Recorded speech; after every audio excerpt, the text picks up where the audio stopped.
All right, guys, so for you guys that aren't familiar, this is the parts washer that we primarily use to wash off parts before we machine them, and then after we machine them, and then we rinse them off in this tank here. Now, for any of you guys that actually know me and know me personally, know that I've had nothing but problems with this parts washer ever since I bought it. Now, I bought this parts washer brand new. I should say, I want to give a bit of a disclaimer.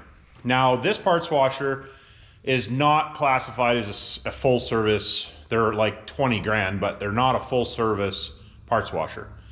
So, you know, like if you're using it in your automotive shop or a shop of some sort, then you're going to use it, I don't know, a couple hours a day or something. It might be just fine. Now, the first couple years that I owned it, we did not use it full service.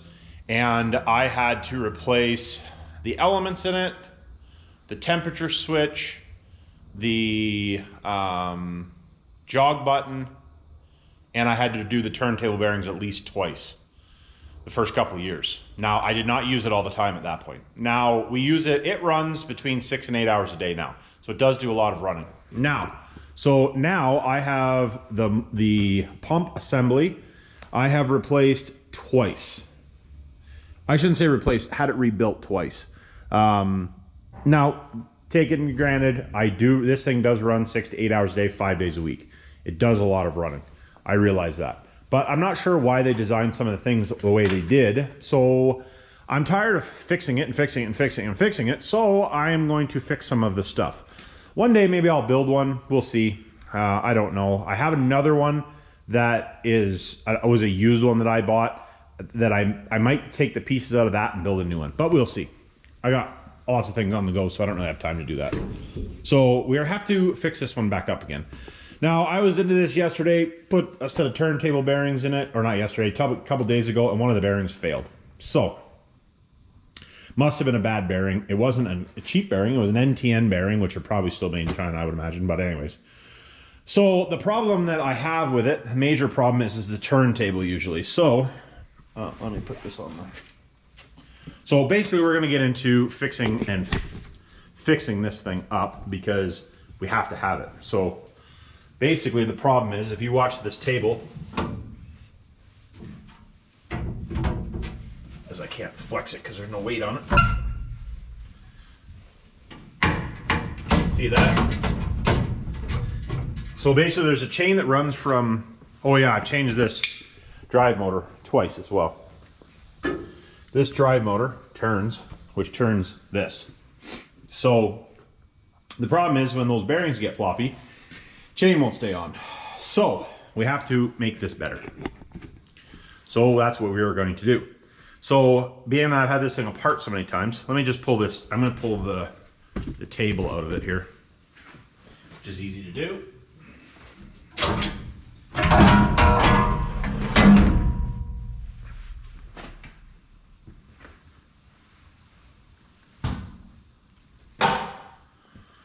Okay, out of our way. This was not like this to start with. We did this. We cut out, I never noticed that's not straight, but anyways. We cut this piece of channel out, or cut it, and then we put flat bar on it so you could bolt it, so you could pull it in and out. Because originally, if the bearings went, you had to screw around in there to try to get them apart, which was a horrible idea. I don't know who designed that. Bad idea. So we've made it so that you can pull that piece out to do the service on it now, which is much easier to work on. So I have to take out these two bolts, those two bolts, just have nuts on the bottom side, and then we can pull the turntable out. And then I will explain, I'll put it in a time lapse while I'm doing that. It'll just be a short time lapse, but we will explain, I think, what I'm going to do. I got some other bearings, some different style bearings. We're going to reinforce this thing up a bit, and hopefully, if I could get a year out of the bearings, like I realized that the system that we're working with, the bearings are in like the worst setup they could ever be in. I really probably should put bigger bearings in it, even than when I bought, because I just bought a 1-inch flange bearing, which I'll show you. A 4-bolt flange bearing, I guess.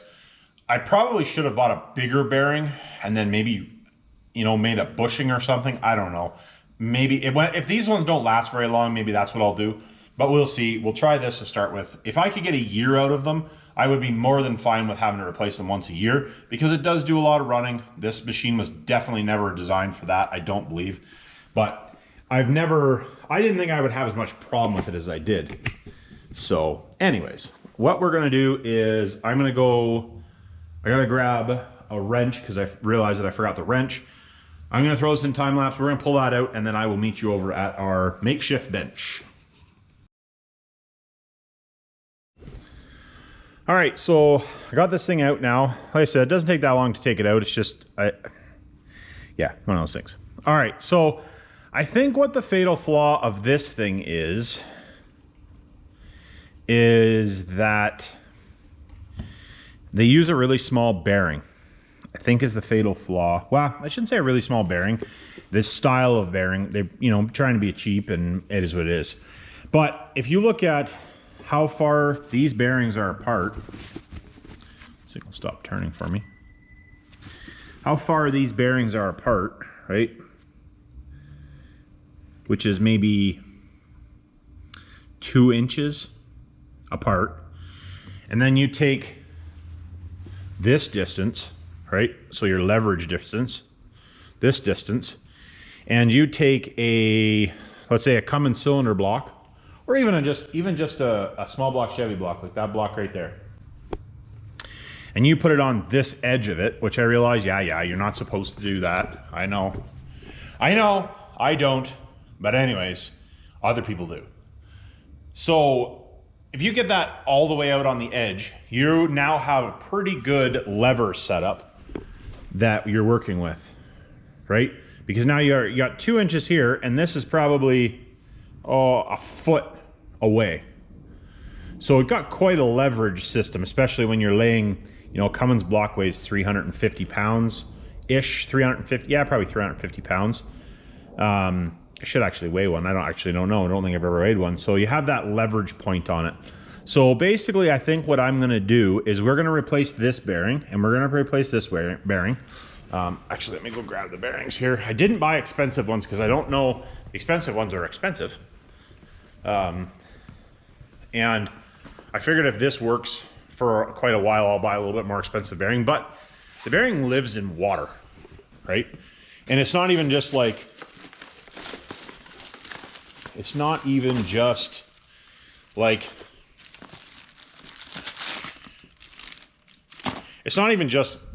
regular water. And now it has we put a catalyst in it, cleaner, so that it takes out grease. So that poses a problem. So I've thought about maybe building some grease lines to these things so you can grease them, you know, a couple times a week. I don't know if that would make any difference or not, but. So the bearing that's in it now is this, which is very similar to this bearing. Might actually even be the same style of bearing. Yeah, it might even be the same style of bearing.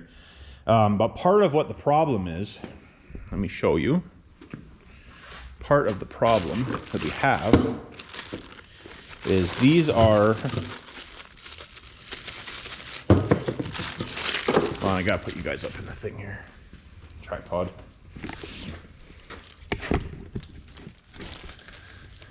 Actually, yeah.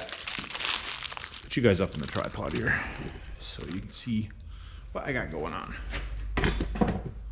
Okay, so this has a cast housing on it, right? Makes sense? Cast housing. This is what this bearing has, is these. That's what holds the bearing together. So what I'm hoping by doing this is this will add some extra support to the whole shoot match. Now also, we're gonna put one on this surface, right? And then one on this surface, like it is now. And then also I'm gonna add a brace and a bracket, and we're gonna add one here too. So there's gonna be another bracket something that comes up and over, or maybe this way, I don't know yet. I guess it doesn't really matter. As long as we're not interfering with oh yeah, I guess I can't put it, no, I could put it that way, as long as it doesn't interfere with the chain. So we'll probably go this way. And then I'll have to bolt on as well, because we have to take it off and we do need to service it, because we will need to service it. This is not a be all and end all type repair. I know that. So I'm hoping that these 3 bearings versus 1 bearing is going to make a difference. Now I know this is still going to die because of the environment it lives in. I do realize this. Just because I know somebody will probably comment and say, well, that's not going to fix it. I don't know if any bearing would fix it because of the environment it lives in. So this is just, I'm thinking if there's 3 bearings, and that's going to take some of the load out of the system. And then also, I think later, because I don't have the plasma cutter going yet, I need to work on that, is I'm going to build a plate that sits in here, around here, so that I can add some external bearings. So it'll have like an outrigger almost on it kind of idea, and then a bolt with a bearing on the end of it, 4 of those, to help pull some of that deflection out of it, to take load off of these bearings was another idea as well. So let me know down below what you guys would do if you were doing this. Maybe you have a better idea than me. You know, maybe at some point, you know, I'm probably going to get to the point where I'm sick of working on this thing, and probably build a new parts washer, because yeah, it was one of those things, right? I think, anyway. So we'll see what we're going to have go on. If this works, you know, if I could get a year out of it, I'd be more than happy with that. So I'm going to throw you guys back into time lapse. This is pretty easy to take apart. I didn't use any of the locking stuff because I take it apart so often, and the bearing, it doesn't spin fast enough for it to screw the shaft up. So there's 2 set screws in this, pull it out, and then I can pull this off, get cleaned up a little bit, and then I'll come back and we'll talk about putting the bearings onto this, and then what we're going to do for a bracket or a reinforcement piece to help support this bearing, right? So I will throw you in time lapse, and we'll get after working on it.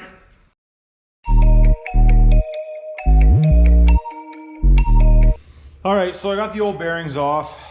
I think what I'm going to do is, this hole is exactly the same size as this, so that works out perfect for figuring out. I was wondering how I was gonna have to do some monkeying around measuring, but that actually will work pretty good. I can just use a transfer punch, transfer those holes on, and then just flip it over, and we can do the same thing on this side, providing they have it lined up the same. The hole's not quite the same.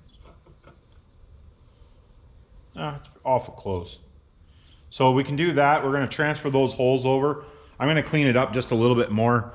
This thing gets pretty scuzzy inside, so I'm not really too worried about it, but you know, I'll scrape some of the real rough off, and we'll get that done. And one of those bearings did fail already. I don't know, cage or something must have been no good inside of it or something, I don't know. So what we're going to do is I'm going to transfer these holes over. We'll drill them. And actually, you know what? If I clean that up, we could go over to the mill and we could actually drill those on the mill. Yeah, let's do that. So I guess I'll clean it up a little bit. I'll transfer the holes, and then we'll drill all 4 holes on both sides at the same time on the mill. That'll be easy. We'll put it down, put it on, put the gear back on, and then we're gonna figure out what we're gonna do. I'm not gonna do anything super elaborate. I'm gonna just do, I don't know if it'll be able to, a piece of flat bar. I got some flat bar, some angle iron. I don't want to make it super elaborate because I'm planning on probably cutting this apart later. So I just need it to work. And I'll maybe buy a new parts washer. Maybe I'll build one. I don't know. Let me know down below what you guys think. Should I build a parts washer, or should I buy a new one? Maybe build one. Give good content to build one, maybe. So, all right, guys, I'm going to throw this back into time lapse. I'm going to clean this up a little bit, and then I'll see you guys over at the mill, and I'll transfer the holes over there and drill some holes, and then we can put this back on, and then we'll figure out what we're gonna do there. Yeah, so I'll probably do the drilling and everything in time lapse, because it's basically a glorified drill press, so pretty simple. All right.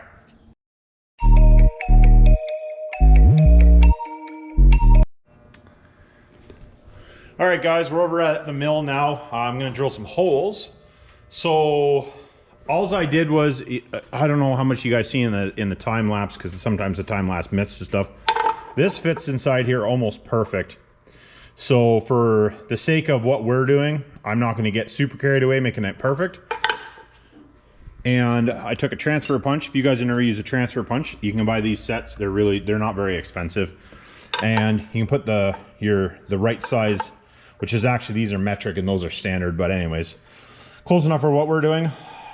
You put it in there and you can put your divots in, or your marks, your centering dots, whatever you want to call it. And make sure with these things when you're using them is don't beat on them. Just tap them with a little hammer, and then go get yourself a center punch and center punch it. Because they're not really high quality, unless you buy really high quality ones, but I wouldn't recommend that. Myself, just buy cheap ones, and when you need to replace them once in a while, good to go. So I'm gonna put the drill chuck in now, and we're gonna use a little WD-40 for the lube, because I find the WD-40 works really good for for short holes and stuff like that. There is other better products, don't get me wrong, but I've used WD-40 for many years and it works good. And now that I have some, I'm going to use it. Big shout out to WD-40, appreciate it. For you guys that didn't know, WD-40 sent me a bunch of products to use, try out, blah, blah, blah. So anyways, just thought I would mention that. So we are going to drill those holes right now, and then we're gonna mount these bearings. I have some metric bolts because that was the closest bolt size to that. A 7/16 would actually likely fit, but it's really close to 12 mil. So we're gonna use those because I have them, and we will get these holes drilled, get those bolted on, and go back over there, figure what we're gonna do. So back in the time lapse.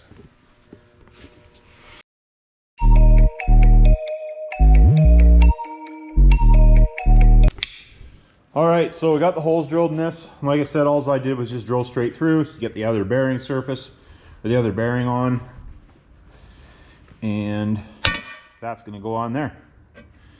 Hole should line up. I'm gonna put that grease fitting back in. I don't know if the grease fitting is gonna do anything. We'll probably grease it anyway. So what I'm gonna do is I'm gonna put this bearing on, put the other bearing on. We'll flip it over, put it on, and then I'll come back off a time lapse. We'll talk a little bit about the gear, or about the other bearing. And like I said, I think we're just gonna use probably a piece of flat bar or something, but I don't wanna make it super complicated. So that, and I have to take it apart. I might have to take it apart in, 3 months, you never know. 1, 2, 3, 4.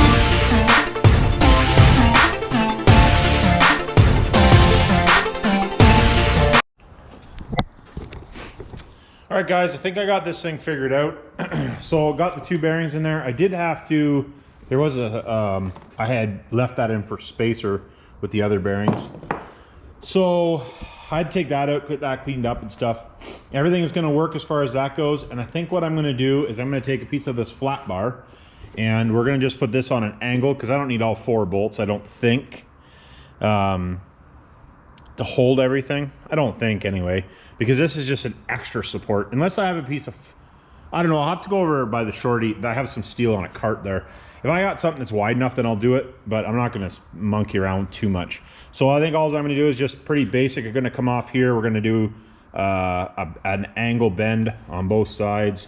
And we'll come down to another piece of flat bar, drill 2 holes. We'll have to weld a piece of flat bar on here so we can put the holes in it.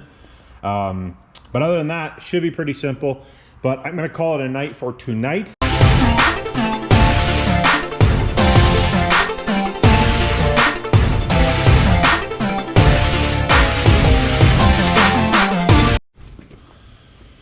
All right, guys, so you guys seen, I just cleaned that up a little bit. We welded this piece in here, basically so we can have the bridge that comes over top. And I just roughly put it, I don't know if it's exactly, it's pretty close anyway, to the same from side to side. Not that that makes any difference, but we needed this piece to be able to tie it together. And I wanted to get it away from the chain, just in case I do need to service the chain. This is actually gonna make it harder to service the chain than originally, but the other chain has been in there for a couple of years, so I'm not too worried about the chain, it's the bearings.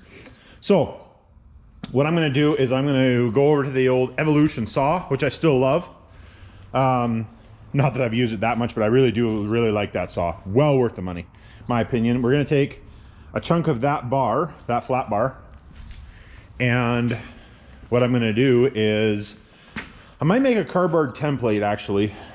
Actually, yeah, you know what? I'm gonna make a cardboard template of what we need. I wouldn't usually do that, I just bend it up, but just to show you guys that aren't really familiar with doing fabrication stuff, this is an easy way to not cut a piece of metal, and you can figure out, make sure it's gonna work. So what we'll do is, I'll have to find a piece of cardboard that we can use, because, oh, there's a box out there I can use.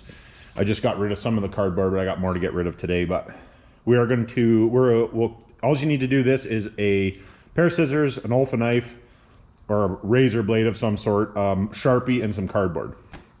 So we'll figure that out quick. And then, yeah, we'll cut a piece. We'll go over to the press. We'll press it. And, yeah, can't weld it in there. Well, we are going to weld it in, but I got to cut 2 more plates, another one this size, or 2 more this size, so we'll just tack it in there to start with. Actually, you know what? I should do that first, because otherwise that's going to screw up our height a little bit. Yeah, let me do that first. I'll do that first. I'm going to cut up those 2 pieces. Oh, actually, no, you know what? No, that's going to make a 1/4 inch more. Oh, you know what? Okay, so I put this piece on here to space this. I just had an idea. I put this because this was basically at the same height as this. So what I'm going to do is I'm going to cut the piece of cardboard so that it's the same as that. And then when we put the 1/4 inch piece underneath there, that's going to space this up a 1/4 inch, or down technically, a 1/4 inch, and then that'll fix that problem for us. Okay, so we got that figured out. So I need to cut 2 of these pieces, and then we're going to make a piece of cardboard, and make a piece of cardboard to go across here. So I'll do that, throw you guys back into kind of time-lapse idea for that, and then we can... Hey guys, so I don't know what happened to the video. Alright guys, so I got this thing marked here. Me making now, cardboard, and all I did was just measure 5.5 inches, 5.5 inches. I can view it on my GoPro, but I can't download use square it. to make sure it was so straight. anyways, And then so now we're just going to take this simple and bend cardboard this up, template. bend this up. Pretty simple. As far as that goes to make This it. is just So an Eastwood bending this, press I'm just unit. using, Eventually, I would like to buy a press brake finger setup style is one, really, like an actual big hydraulic one. I just don't have space. brake So is nothing special. one day we will have some one point I cool would like one to buy a for playing with. actual brake So setup. just need to get these lined up right on the marks. Custom fab stuff. Is what we're gonna do you guys. here. I'm doing all kinds of cool stuff. Best but we can. at this point, I don't have space for it, nor do I really need it. So that's something else. Headed off right at the moment. Don't know how. Oh, I have it in my hand already. One thing with these things is it's hard to get everything square. So if you take a square like I am here in the video and square it off, it's a really easy way to make sure your piece of material is square in your press, whether it be a press brake machine or just like a small one setup like this. So I just thought I would mention that to you guys. It is can be a nice setup. And I, for the most part, I did bend one of them just a little bit too far, and I had to straighten it. But that was, I should have been happy with the way it was, and I just got greedy with it. There is lots of ways you can put a digital angle finder when you're doing this. If you want to, you want to be super accurate. Usually for lots of stuff that I'm doing, I just kind of wing it, to be totally honest with you. After you've bent enough stuff, you kind of know what the angles look like, and whether the angle is the way that you want, or whatever it may be. So, get the other one bent up here, and then we will see you over at the bench. So we got that all bent up. Turned out pretty good. I got a little carried away on the one bend, I think, but we can beat that down just a little bit. Got this one a little bit too steep. You can see that, but that's okay. What we'll do is just take the hammer and give it a swat right here. See if we can knock it down a little bit. She should be able to, no problem.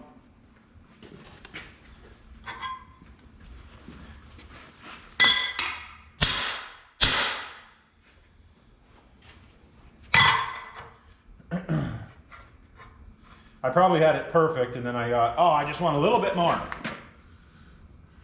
And a little bit more was too much.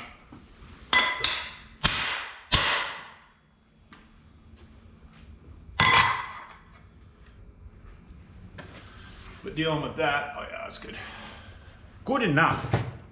So we still do need to trim a little bit off. If we were just welding it right on there, it would be perfect, but we need to trim just a little bit off because, like I said before, we got to cut 2 plates, one for here and one for here, so that's going to lift that up another 1/4 of an inch, which probably is actually,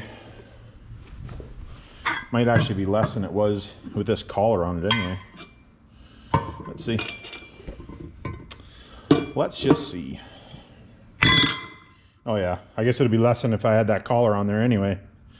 All right, well, if that's the case, you know what we're gonna do is we're just going to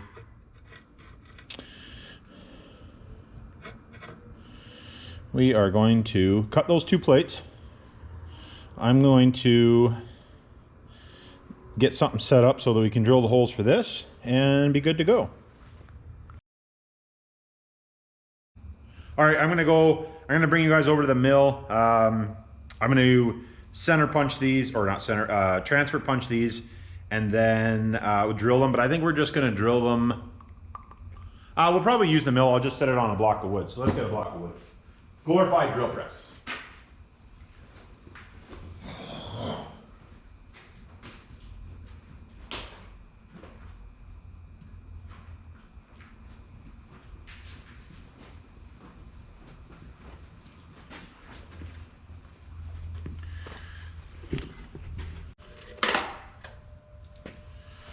Okay, we're just gonna do 3/8 holes in this one.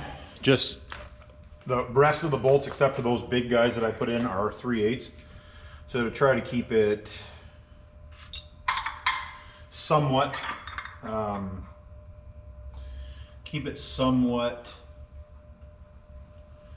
uniformed. If you wanted that absolutely perfect, you'd want to clamp it. But like I said, we're just getting stuff done. So, need a 3/8 drill bit.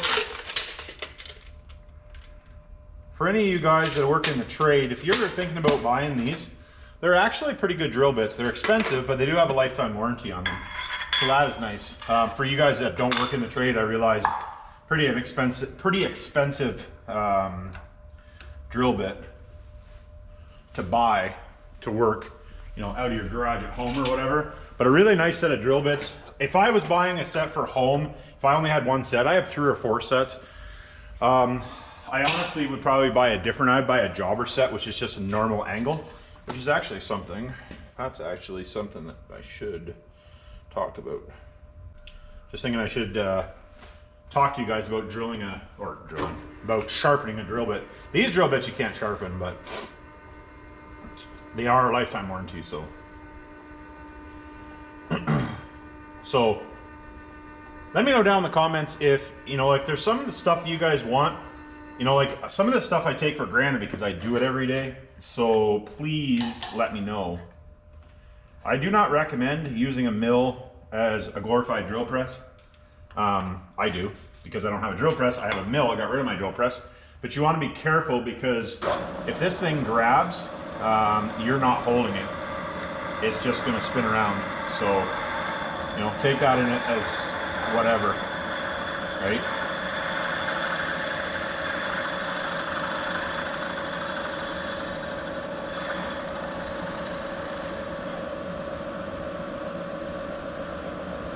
Because this thing will eat you up.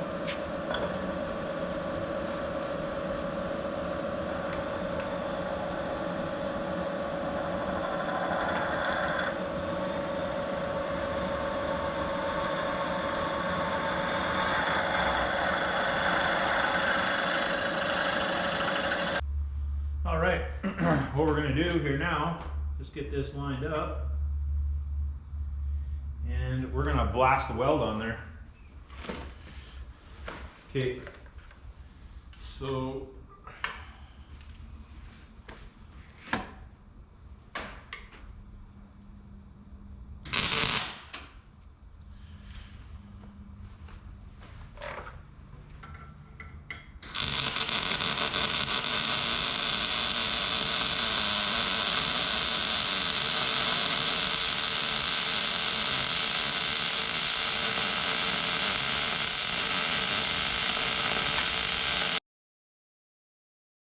We'll throw the chain on it, we throw it back in the parts washer, and then hopefully it's good forever.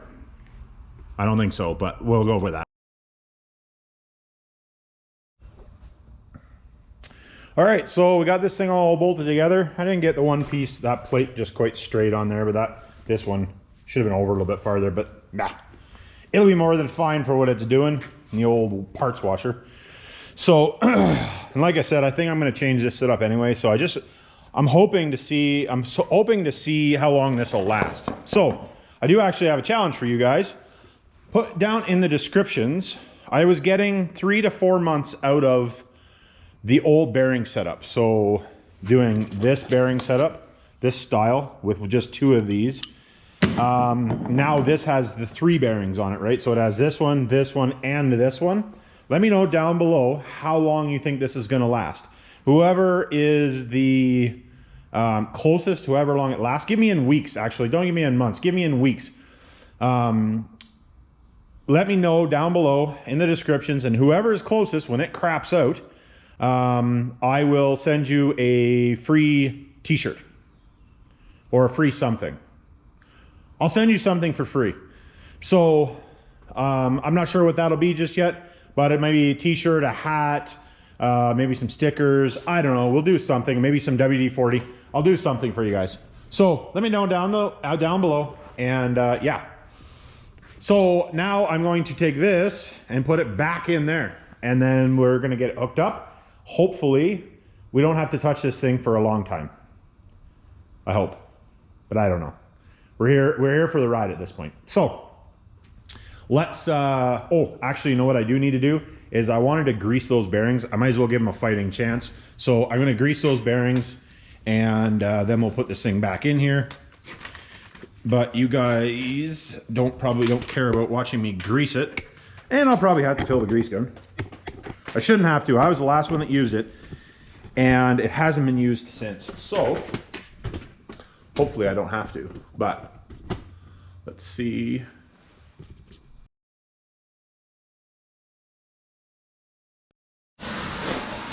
All right, guys, we got her all back together here now. I'm just filling it back up with water and letting it warm up. So got the chain all tightened up for you guys that want to know how the chain tightens up. It's literally you just tighten you guys might not be sure, there's the motor that runs that. There's 4 little bolts on it with an adjustment, pretty simple. Today is May 14th, 2022. So let me know down in the comments and how long you think these bearings are gonna last. So today being the start date, how many weeks will the bearings last versus the other ones? The other ones are lasting, let's say 12 to 15 weeks. To give you a general idea, I'm hoping that this 3 bearing setup with a little nicer bearing hopefully will work. So let me know what you guys think. Like, subscribe, and if you like seeing this type of stuff, I do this kind of thing all the time because, well, I have to fix all the equipment in the shop because I'm the one that does that. Yeah, let me know. I'll start filming this stuff because I usually don't. Anyways, like, subscribe, hit me down in the comments, and remember, it's not rocket science.